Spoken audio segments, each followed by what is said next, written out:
Hello everyone, welcome to Story with Hala 37, excuse me. I hope you all had an amazing day and an amazing Ramadan so far. So how was your Ramadan going? Personally, my Ramadan is going amazing and fasting is going good with my family and my friends, alhamdulillah, and everything. And iftar is probably starting to get like the best time of my entire day. Before it was when like in the early morning, waking up, just opening the blinds and starting my day. But now because of Ramadan, iftar, we finally get to break our fast. That's my favorite time of the whole day. When you have tamid and we finally get to eat, oh my god, and usually it's a huge meal. So I love the time of iftar. How about you guys? I hope you guys are doing well. I hope you guys are doing well with fasting. And I have something special cooked up for the craft today, and I hope you will enjoy it. So, now we will move on into our story. And for the quote, I'm going to be saying a Ramadan quote again. So, the quote is, "Among the beauties of Islam is that you make dua for your brothers and sisters in Islam without knowing them, and in return the angels make dua for you." So I'm sure you understand sort of what this quote means is if you make dua for others and wish the best for others, the angels and Allah will wish the best for you and will make you a good life. So if you do good deeds, those good deeds will come back at you later in life, and others will do good deeds for you. And so basically talking about karma, but like less dark. So now we're going to be moving on to the story. So for this story, I'm going to be reading The Gift of Ramadan by Rabia York Lombard. I don't know how to pronounce that, but I hope I pronounced it right. The thing is with this book is that I couldn't find a PDF or it on Epic or anything other than on a read aloud on YouTube. So how is this is going to work? I'm going to be muting the read aloud, and I'm just going to be sort of skipping through the pages with the little line on the bottom. So I'm going to present my screen now, and you'll see. Let me see how it works. Chrome tab. Of Ramadan share. Okay. So this is how this is going to work. I'm going to skip to all the other pages and read it myself. So, The Gift of Ramadan.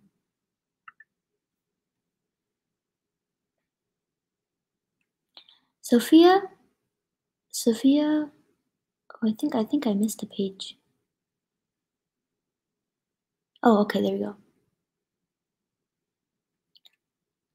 Excuse me, I think I missed a page. One moment, I'm really sorry. I'm gonna have to click on something else.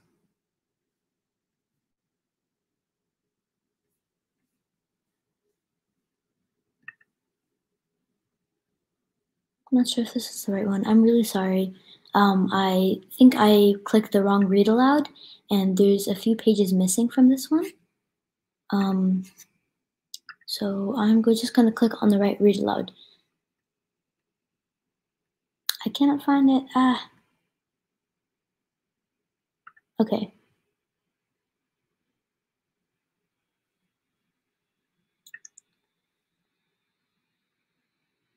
There it is. I found the right one. Excuse me, everyone. I'm really sorry. There was some kind of issue. I couldn't. Some of the pages were missing for the specific read aloud that I clicked. I clicked the wrong one. I'm really sorry about that. This one's the right one. So, The Gift of Ramadan. A rainbow of color winked at Sophia as she handed the Ramadan lights to her mom. These were her favorite decorations, because they made her feel as though a special guest was coming. Grandma raised an eyebrow. "Pretty," she said. "Pretty and sparkly, just like the heart of a person who fasts."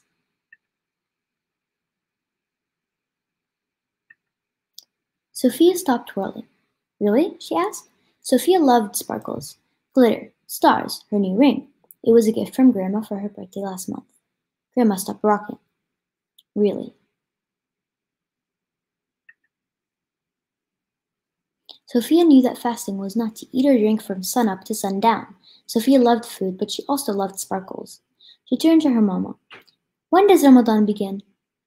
Mama opened the curtains. Adam, Sophia's little brother, pointed to the sky. Moon, he said. That's right, Mama answered. See how thin it is? Sophia nodded. That's the crescent moon, the beginning of a new month. Tomorrow is the first day of fasting. Count me in, Sophia grinned. Mama woke Sophia when it was so early that not even the sun was awake. Time for sahur, she sang.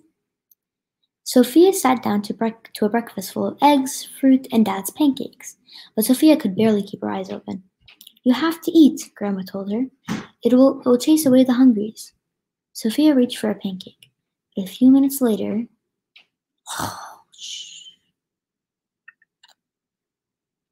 Time's up, Dad said. They got up from the table and unrolled the prayer rugs, one by one. Sophia tried her best to stay awake, but the moment her head touched the ground, sleep came over her. Mama reached forward to nudge her, but Grandma waved her finger to say, "Let her sleep."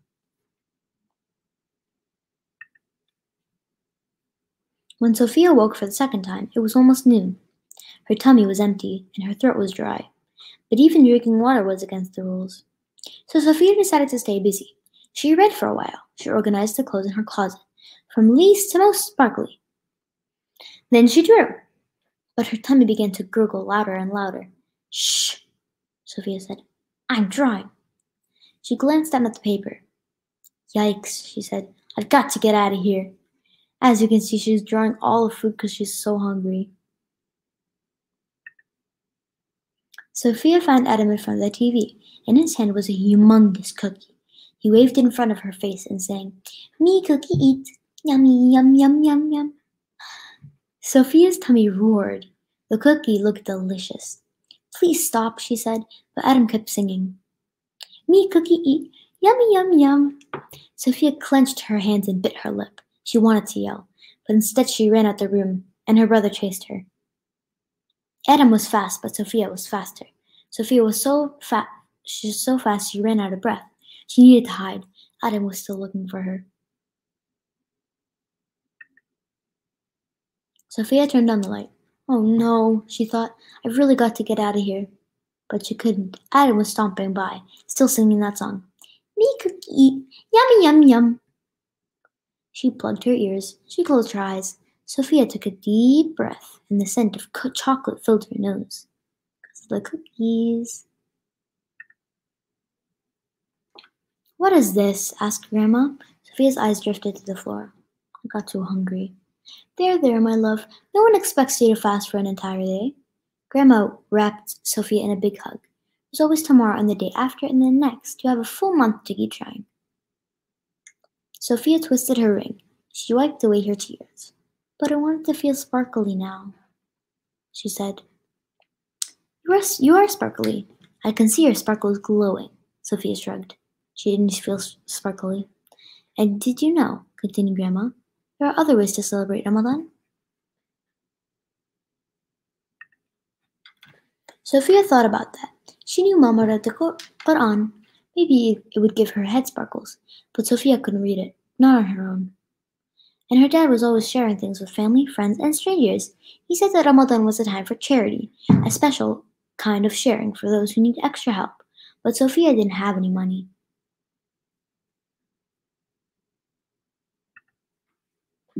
Sophia was about to give up when she glanced down at Grandma's hands. They were covered in flour. What are you making? She asked. Yummy food for our first iftar, Grandma replied. That's it, Sophia thought. If she couldn't fast, then at least she could prepare dinner for those who did. And I'm going to help. Sophia put on her apron and got to work. She tossed the salad. Then she helped Grandma make 5 super sparkly pizzas, one for each member of the family. Sophia thought they were sparkly because they had extra cheese on them. Grandma thought it was the fresh parsley that made them shine. When the oven buzzed, Sophia jumped from her chair. The pizzas were finally done, but when Grandma opened the oven, smoke billowed out. Oh no, Sophia frowned. The top 3 pizzas were perfect, but the bottom 2 were burnt to a crisp. Grandma plopped down. She looked exhausted. Iftar was right around the corner. Don't worry, Grandma, said Sophia. I've got this. Really? Asked Grandma. Really, said Sophia. Sophia set the table. She gave each person 1 big bowl of soup and 1 salad. She placed a pitcher of water and a bowl of dates on the table. Then she asked Grandma to cut up the 3 perfect pizzas. The tiny slices were better than none. So, as you know, when you have iftar, there are, I think 4 main things that you need to eat. So there's soup, there's soup and salad, which you need to have because you just spent a full day without eating anything. So soup and salad, and then there's also some water. You need to drink a lot of water. And there's also dates to break your fast. The first thing you eat is dates. And then optional, now this is like sort of more of a tradition, but it's optional. My family likes to drink vimto too. So we pour some vimto and pour some water until it's just the right amount of vimto and water. And we freeze it. We put it in the freezer so it can cool and be really cold, like somewhere around 40 minutes before iftar. And then after that, we take it out when it's nice and cold and really yummy. So you should try vimto. It's really good.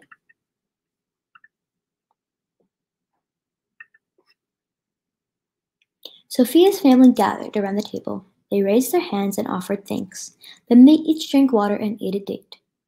When there was only 1 slice of pizza left, Grandma insisted that Sophia take it. You've earned it. No thanks, Sophia smiled. She didn't want any more. She didn't need any more. Her heart was wonderfully full. The end. I'm not going to read the author's note because it just talks about Ramadan. And we already talked about Ramadan from the past other books. Also, it's really long, and I want to continue on with the craft that I'm really excited about. So let us stop sharing, and let's move on to the craft. So like I said, I have something special cooked up. We're actually going to be making a little treat that involves dates and some toppings. So I think you can kind of figure out what's going on. And if you can't, you'll see, don't worry. So for those of you who are fasting, I'm really sorry if I make you hungry. I'm really sorry in advance if I make you hungry. I know like dates are really like savory, and a lot of people, well, not savory actually. It's like dates are really, let's say yummy, tasty. And a lot of people really like dates. So now that I'm making stuff with dates, I'm really sorry I'm really sorry in advance if I'm gonna make you hungry. And if you know that you're gonna get hungry, then just skip this part and then move on to the very end where I show you the finishing result. So what you're gonna need for this is, now these, you can only pick a few toppings, but I picked a lot. And I mean a lot. As you can see, I have like a bunch of toppings over here in my dates. Now you can only pick a little bit, but I picked a lot just because I want these dates. I want these dates to have a lot. I want to have a lot of dates for this. So, okay. So now we're going to start off with taking our date. And so what you're going to need for these are just all the toppings that I have. You don't need to have exactly as many as I have. You're going to need some chocolate syrup or Nutella or melted chocolate, any liquid chocolate, and some coconut, like little shredded coconut powder, and some sprinkles. This is also optional. Some, I think these are walnuts. I'm not sure. I think they're walnuts. There's a lot of nuts. I don't remember the names. And some almonds. So here I have an example of the ones with chocolate dipped and with coconut powder on them. And I really love those. They look so yummy and they taste so good, and I really want to eat them. But we have to wait just a bit more for iftar, just like a couple more hours. So what you're gonna want to do is, let's start off with putting the walnut inside. So you're gonna open up your tamir. Ooh, this is kind of a bit messy. And you're gonna take out the seed, and to replace the seed, you're gonna take small walnut, and you're gonna put it inside instead of the seed, and you're gonna close it up, close, and there you go. So when you bite into it, you have a walnut inside, and if you're a person that loves nuts and walnuts, this is good for you. So we're gonna make another one of these, and we're gonna put it on this fancy plate thing, so in iftar, me and my family can enjoy them. So let's open this up open. Okay, we're gonna take the nut out, sorry, not the nut, the seed, and we're gonna replace it with another one of these walnuts. We'll do one more, we'll do this one, and then we'll move on to the next few dates. Now sometimes this is hard if you don't have a knife. And I just prefer to do it without a knife because I don't want to cut myself or hurt myself. But it's easier to do with a knife. So if you want to do it with a knife, make sure you have an adult around. So we finished our 2-1 stuff with walnuts, and now we're going to stuff them with almonds. So I'm going to take another date. Let's pick one. Also, make sure that your dates are fairly soft for this. You're going to want that your dates are fairly soft for the ones that you have to open them, because if they're really hard and if they break apart easily, it's going to be hard stuffing them with nuts and stuff. So make sure your dates are soft enough to open up. So now we have this one with almonds. It's a little bit easier to stuff the dates with almonds than it is with walnuts, because the walnuts are bigger and have weirder sides, as you can see. But the almonds are just nice and small, so they're not too big and they're easy to stuff the tamid with. Let's open it. Come on. Little seed, I know you're in there. See, this is kind of hard without a knife, and it gets messy, but you know what? We'll be fine. We're doing good deeds. So this is something actually that you could do with your children, or you can make it by yourself. So me, I'm a child, and I don't have anyone around here with me because my mother, I just stuttered, excuse me. My mother's upstairs praying, and so I am alone here, and I'm still doing it by myself. So this is a kid-friendly little craft, I would say, little treat. So if your kids are bored in their free time before iftar, or they want to help with the cooking, you could tell them to make these little tamid treats. I'd like to call them the tamid treats. So if you're a person who likes dates and you like eating them before iftar, I'm getting a bunch of dates stuck on my hands. And you're a person who likes eating them to break your fast at iftar, it's nice to have these, and they're, bring a little spice to it, So next we're going to be trying the chocolate dipped ones, and so yeah. Now with this one, you can remove the seed, but if you don't want to, you don't need to. I'm just going to remove the seed just because I'm a person who likes it better without the seed, just because it's easier just to chew it in your mouth, not having to take the seed out. So you just remove the seed quickly, and you're going to dip it in chocolate. Dip, dip, dip, dip. I'm going to stir it around a little bit. You don't have to dip the whole thing, just one side of it. And there we go. We're just going to leave it just like that, and we're going to leave it to harden a little bit. Yeah, and you could put these inside the fridge if you want them cool and you want them to harden. So let's take another tamid, open, take the seed out. Again, this can get very gooey and sticky, so, I think I just ruined my tamid. It's fine, we have more. As you can see, this can get really gooey and sticky. So just don't be afraid to get yourself dirty when it comes to this. Okay, got it out. So now we're gonna be putting it back together. See, as you can see, I'm getting like a bunch of tamid all on me. The insides of the tamid all over me. So now we're gonna dip it in again, stir on this side, and boom, there we go. As a little girl, and still now, I always like to help my mom make iftar because I like cooking in general, but sometimes it could be like hard work, like especially if in iftar people like to make like a big dinner. So my mom likes to make chicken and all types of roasted things that use ovens and hot surfaces. So sometimes it's hard to do it to help my mom because I don't want to get hurt. I don't want to get burned or anything. But this is a nice little activity that I can do, still helping my mom make some treats, but also being safe. And this is something that your kids can do all by yourself. And if you're an Arab, I'm sure, if you come from Arabic countries, I'm sure you have a bunch of dates laying around everywhere. And even if you don't, easy, go to an Arabic store, a halal store, or just maybe you can find them. I haven't seen them at like Independent or Walmart or anything, but I'm sure they're somewhere around there. And now this time we're going to be dipping them in coconut. So we're going to do 2 each of these, and I'll do a bunch more off camera, but just for now so we can speed things along a little bit. Dip, dip, dip, dip, dip. There we go. Now this one's probably my favorite. It's dripping. This one's probably my favorite one just because it looks so tasty, and I love these little chocolates. I'm not sure what they're called, but they're little chocolates, and they are dipped in coconut, and they're white chocolate, and they're dipped in coconut. And I love those. I love coconut. And also, pro tip, use coconut in your pancakes because it tastes so darn good. So whenever you make pancakes, use it in your pancakes because it will taste so good, and it will just bring a nice twist to it. So it's dripping everywhere inside the little bowl filled with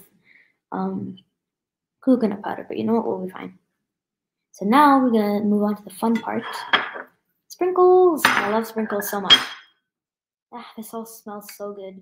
Now for these 2, I'm just not gonna remove the dates just to speed things a little bit along, and I don't know, sometimes it's okay to remove the seed by yourself.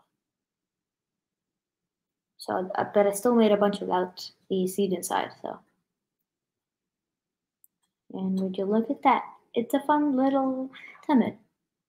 This definitely brings a little bit of spice to, what was that? A little bit of spice to the tamid that you have at iftar. And I'm sorry if I'm sounding a little bit low and tired, or if I'm oversharing a little bit, or acting just more more anxious and timid than usual, just because I'm really hungry and I haven't eaten anything, and I'm really hungry. So, especially making food, I really want to eat this. This looks so good. But yeah, we've pretty much finished. I've made 2 of each of these little treats, and I prepared 2 in advance just so I could show you guys. So I'm gonna place these on my plates as well. And there we go. We have the whole top part of this plate thingy magic, 2 plates stand, and we have the whole top part filled, and I will do the rest off of camera. So I hope you all enjoyed our story and our little tamid treats that we made in this story with Hala. And I hope you all have an amazing Ramadan Mubarak, and enjoy your iftar. مع السلامة.